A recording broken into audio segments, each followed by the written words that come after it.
Many seniors feel a desire to give something back to society in their retirement years. It's a wonderful impulse, all the more so because volunteering is such a great way to stay active and involved. But some seniors worry that they don't have any useful skills to offer.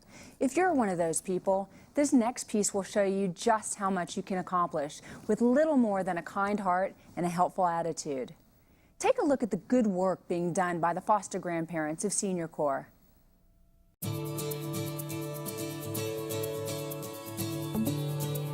Not many people can say that they have 15 or 20 grandchildren, but at Friendship Public Charter School, Chamberlain Elementary in Washington, D.C., it's not unusual for an entire kindergarten classroom to call one woman Grandma. Stop playing. We don't play on the steps. Go ahead. Go ahead. Chamberlain Elementary participates in the Senior Corps Foster Grandparent Program, a volunteer organization that pairs seniors like Grandpa Willie Flowers and Grandma Juanita Carson with classrooms where they are needed. I got started with the foster grandparents through a friend of mine. I had retired for the second time, and I felt the need of getting out of the house doing something. So she told me about the foster grandparents, and I went over and talked to the headquarters, and I fell in love with it. Well, our foster grandparents often get here before the regular staff members do. They help with getting the children settled in the morning. They participate in all of the daily activities, the morning meeting. They help the children with their reading and their writing. They accompany them to lunch and all their special classes with Spanish, physical education, art, music. So they're with them throughout the day. Foster grandparent brings resources into the classroom to help educators on many levels, and in particular here at Friendship Edison, to give the kind of instruction that they would like to their students. If Johnny needs a little more help with this, that, or the other, the foster grandparent can work with Johnny on a one-on-one basis. It's taken us a little while to get through this. After the first couple of months of school, they are assigned specific children to work with. And these are usually children that need a little extra help with reading or writing or math, so that the teacher assigns the foster grandparents these particular children and work to do with them. Sometimes they work along with the whole class, but sometimes they work individually with their assigned students. I was working with the slower kids so she could spend more time actually teaching. And I had the ones that, you know, that just couldn't keep up. So I had to take them over the table and work with them. They were fine kids. They were interested in what they were doing, but they just was a little slow. But we finally, you know, worked it out, and they began to catch up by having just one-on-one. In addition to academic instruction, foster grandparents provide an intangible asset to teachers and students.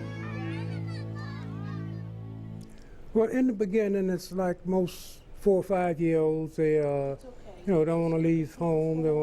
Doesn't want to leave their parents. And she had a few tears and so forth. So you kind of, you know, baby them along and get them out of that. And once they get out of it, they keep rolling. Show them how to socialize with other students. This is your playmate and this is that, you know. Just show them how that the world is going to go on, really. And you got to be friends with this one, you have to be friends with them. And they're this high, they don't know that.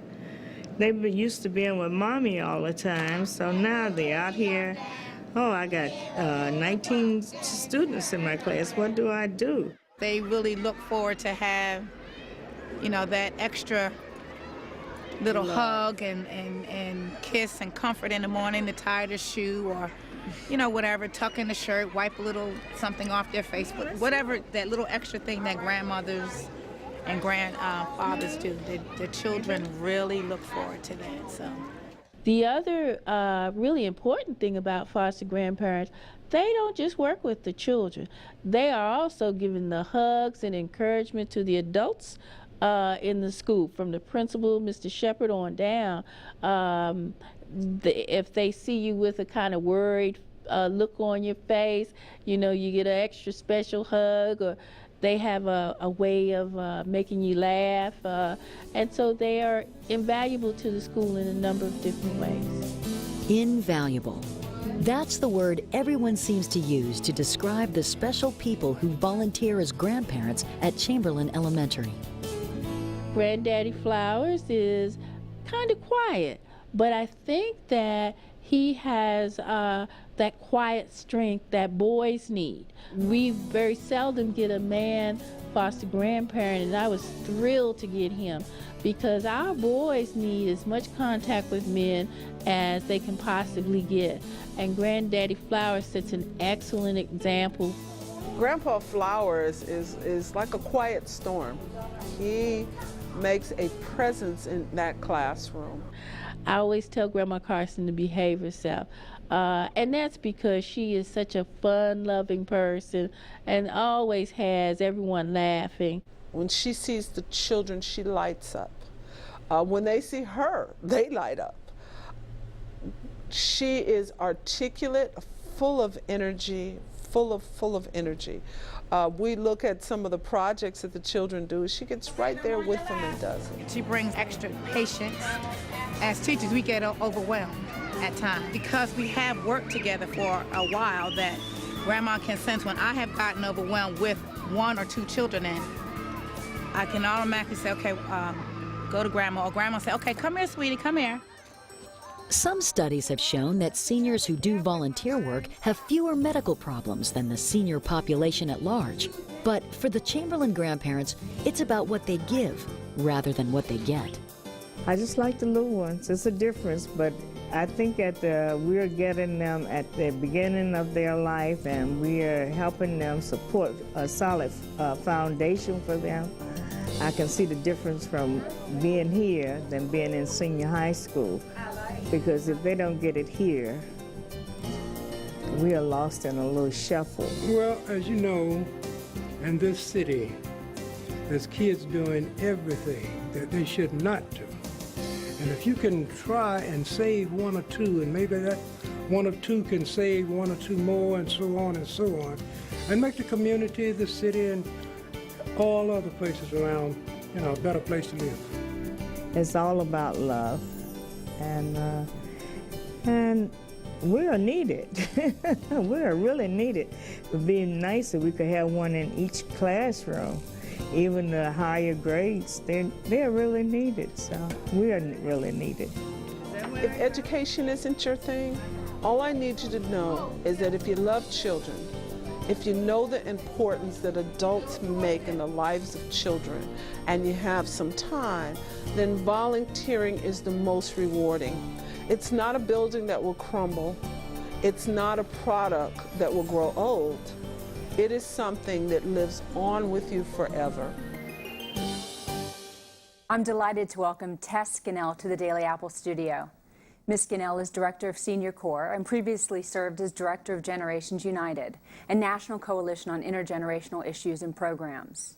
She holds a Master's in Social Work from the University of Pennsylvania and served on the Advisory Council for the 1995 White House Conference on Aging. Thank you for taking the time to be here. Thank you for having me. That was such an inspirational segment that we just saw. It seems to me that volunteering really helps from a mental health perspective for both the person that's volunteering and the person that they're volunteering for. Absolutely. And medical studies show that they're University of Michigan, Duke, Cornell have all done studies about the health benefits of volunteering. I was so surprised to read that over the age of 55, 35% say that they volunteered in the last month. Is that correct? If that's what you read, then that must be so. So what impact do you think that foster grandparents has on volunteering for both the grandparent and for the child that they're volunteering for? Well, there are about 30,000 foster grandparents nationwide, and I have the pleasure of visiting many of them throughout the country. And every time that I visit a foster grandparent site, the foster grandparents, every one of them tells me that they get much more out of it than they give. Now, do you have to have any prior experience as a volunteer or experience to be a No. foster grandparent? No. They just have to have the will to want to work with children. And foster grandparents must serve children who have special and exceptional needs. I think your piece covered that very well. It's the children who need special help who are matched one-on-one with a foster grandparent. I also understood, if I read it correctly, that foster grandparents are usually in the lower income category, so they get stipend and they get things of that nature from serving as well. Is that correct? Foster grandparents must be 60 years of age, and anybody can be part of the program, but in order to receive the stipend, they have to have a limited income. Now, Senior Corps, or the National Organization of, what's the parent organization? The Senior Corps is comprised of 3 separate programs: Okay. the Foster Grandparent Program, Senior Companion Program, and RSVP. And together there are 500,000 volunteers nationwide serving under the Senior Corps program. We are funded by the federal government, and those programs are administered by a federal agency called the Corporation for National and Community Service. Right. Now, I also read something that you testified that I loved. You said there is healing power in helping others. Why do you think volunteers that are mature adults heal through that volunteering? Because people want to feel valued, and as you could see in your piece, when the foster grandparents interact with the children and the children appreciate them, and the foster grandparents are so non-judgmental of the children, so the children appreciate them, it makes them feel as though it's a generativity. As we all know, Eric Erickson tells us that I am what survives of me, and the foster grandparents feel that they can provide something to the children, and therefore it's restorative for them. So it's a win-win situation. Before we close, tell me, how does a mature adult find a program that they can volunteer in for Senior Corps? Go to getinvolved.gov, enter your zip code, and many opportunities will show up. And if not, go to a local volunteer center, a local United Way area agency on aging, and they can connect you. Great information. Thank you so much, Ms. Cannell. Thank you.